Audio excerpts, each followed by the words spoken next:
First little bump in the road in a little while for Arsenal at the weekend with that draw against Southampton at the weekend, Richard. It was interesting that Mikel Arteta talked afterwards about he was brushing off suggestions of tiredness and fatigue in his players. He said top players, the real top players, can go play 70 games a season, play every 3 days, no problem. Do you think there's a bit of wear and tear in that Arsenal squad over the last few weeks? There's certain signs of it. I think the goals have dried up a little bit. They've still been created in chances, but the goals haven't been coming. I think as well with their start was so good.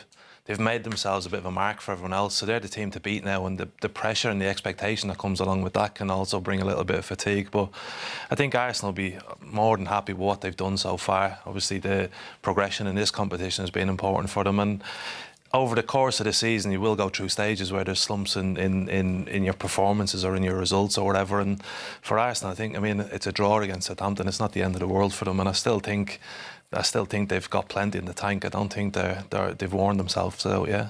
Do you accept what Arteta says? That it's almost a mind over matter thing. He was saying that if you start telling the players that they're tired, they will feel tired. Whereas if you keep the focus and keep the energy levels up and the positivity up, they won't be as tired. I think it can be, but it's part of Arteta's process, is what he called it, in terms of Arsenal have been for a long time mentally weak as a team and as a club. You would play them and you would expect to beat them because they're mentally weak.